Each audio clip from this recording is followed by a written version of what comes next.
Yan ara dia sa butanganan ako. Naapa kani Pante. Kani kang Nicole ni. Ay kani murag kang Cleo ni. Dito gimana bago? Ay kang Nicole ba ni? Maraming salamat po, Tita Mel. Burger. Sa ibang balita, patay ang isang girang matapos Pintok-pintok mabagsakan na. ng malaking tipak ng bato. Ang Ang kanilang malamang. bahay sa Rodriguez Rizal. Liog-liog nga po sa Sumata tuwag. naman ang dalawa niyang anak. Ah kaikyang ni Kani nga Pante. Traffic. Liog-liog nga po sa tuwag. Pinipilit pa ngayon tanggapin ng pamilya ang nangyari sa kanilang ina ng tahanan na namatay kasi sa aksidente dito sa Rodriguez Rizal. Kayman, bayani ang turing nila ngayon sa ina na sinakripisyo ang sarili, alang-alang sa mga anak.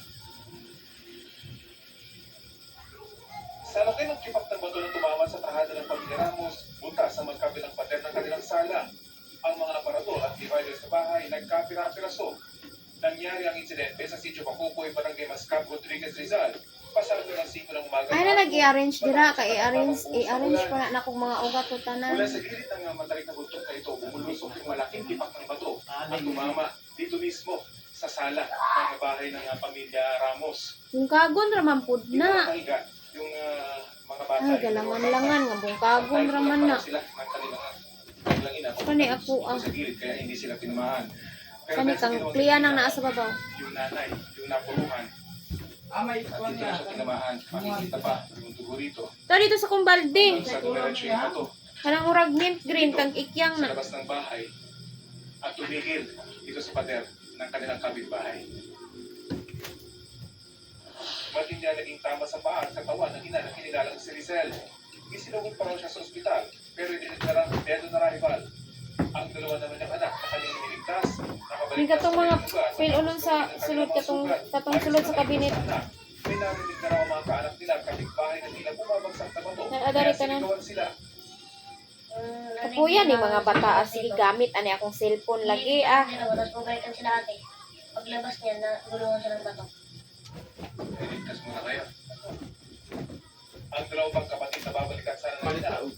Sugat sa insidente. Gani. Ang padre ng pamilya, nasa trabaho raw na mangyari ang Iipon tanan insidente. oy. Kira pa raw siyang mapasok ang kanilang bahay kung Iwan saan tayo. nangyari ang insidente dahil sa sakit na nangyari. Mahirap eh, kaya hindi nga namin alam po kung saan kami titira. Kasi binawal na rin ang dinar po. Ang ina ng biktima na nakatira rin malapit sa pinamahang bahay. Narinig pa raw ang sigaw ng anak. Dalawang beses siya nagsigaw. Yun lang, ano pakarinig ko ng boses niya, wala na. Yung pala, ano na siya. Wala na talaga. Ngayon nang daw nila naranasan ng ganitong insidente. Mula nang tumira sila rito noong 2012. Sa inisyal na pagsusuri ng barangay, may mga bato pa sa taas ng bundok na posibleng tumaustos din. Kita sa drone video ito ang malalaking tipak ng bato sa taas ng bundok. Kaya Nabanggaan o kawat ay truck. Pag-evacuate muna ang mga residente habang hindi pa ito nakikita at na-assess ng DNR. Sa kaya po, delikado talaga. Kaya sa ganitong oras po lalo sa gabi, wala po sila dito.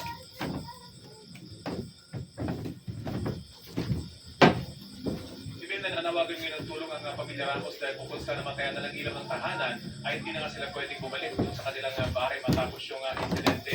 5 yung inyong anak. Dito si Rizal ang pinakabata rito ay 2 taong gulang lamang. Yan ang latest mula dito sa Rodriguez Rizal. Emil, maraming salamat, Rapid Team. Bukod sa ilang lungsod sa Metro Manila at mga kalapit nitong probinsya, may mga inulan at binaharing lugar sa Mindanao nitong weekend.